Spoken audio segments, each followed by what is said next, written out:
The contract expired June 20, last financial year, which is June, or last financial year. It was extended for 3 months until September.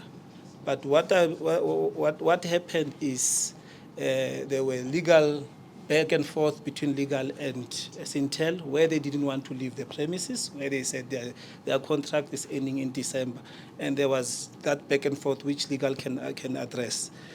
Hence, they were forced to leave the premises around December or January. So we were ready with going live with the system, but the place that we were supposed to sit, people sit and start capturing, it was filled with Syntell resources until they were forced to leave in January. Even if you look at that illegal paper that was presented in that, it's a memo. Memo is an internal communication. Media memo is an internal communication. It can be presented as an external document. I don't know, but I don't think for me it's illegal to even present that thing. It's just to show that there's a smear campaign. For me, it's a smear campaign because that thing has got nothing to do with external communication. And for you to present it there is not fair. So after the expiry date, you saw there, because you have that information, somebody leaked that information, that we did training. That's when we got an opportunity to do training. That's when we got the opportunity to actually do, even the user acceptance test was done in December. January, it was training. It was a few people that were saying, no, we haven't seen the system and the likes. Then we sat with them because we want people to be comfortable in terms of using the system. Then after training, the system went live. The system went live the same date that you see on the 10th of January. The system went live. They started using the system from the 10th of January. There were other people that were training even after the 10th. We had a number, I think it's about, initially we thought it was 80 people. And we found out it's more than, there's 80 people are just where they capture us and the likes, but we had other people that are cashiers that we identified, and then there were supervisors that we identified. We trained all those people and the system was used. There's a daily report that comes to everyone that shows how many transactions actually happened on the system. I can send you since that time because we were less. Some of the people were still learning the system. Even yesterday, even Friday, I got a report showing how many tickets and how many fines traffickers were captured. Thursday, the whole of last week, I can send you even the report for the whole of last week, how many traffic fines were captured from the system.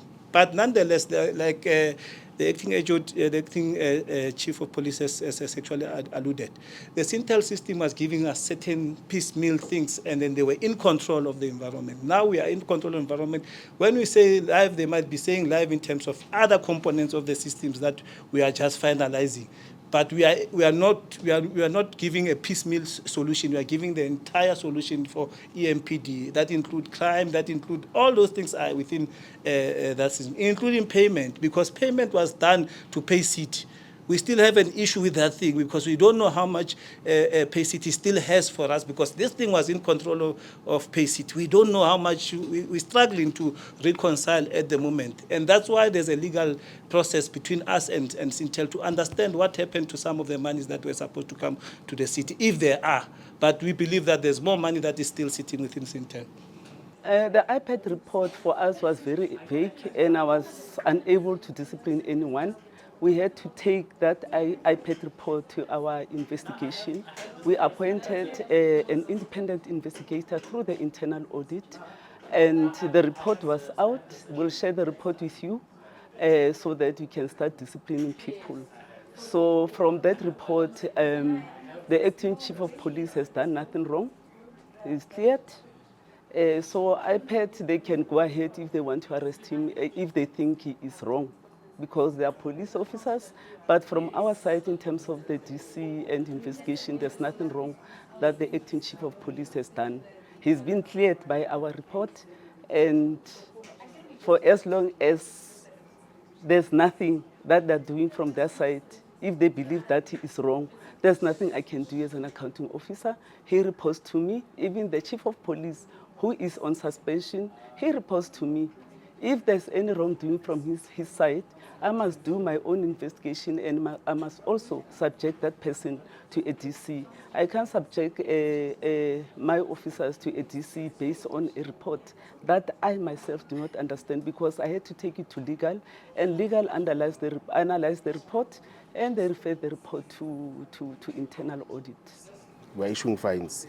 We've got fines, but now what we're doing, we don't procure many fine books now, because there's this system that is coming in. But we're issuing fines. I know that in some certain regions or in some certain precincts, they're having challenges. So we're making sure that on month to month, we're getting number of fines and addressing that. We're issuing fines in terms of Section 56, the one that I've said that it's for an officer when they stop you and find something wrong to a vehicle, or with it if you're not carrying a license disc and everything.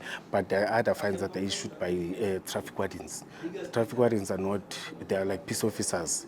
They can issue 341 fines. We've got stats that they've been issuing 341 fines. It's coming to my office on each and every Monday. Like this Monday, I got, as I've said to you, that we've got 2,500 and something that was issued last week.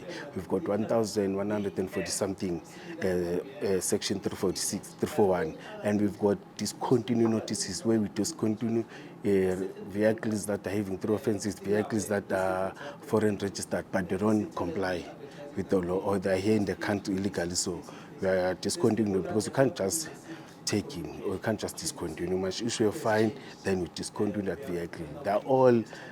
They were all in that tender of Syntell and everything, but we're having them, we're still continuing that. But as the city have said that we want to go digitally. Digital will stop mistakes in those fines, digital will stop corruption, and we'll be able as the management to monitor what is happening on a daily basis. And it's going to assist in terms of management of our staff.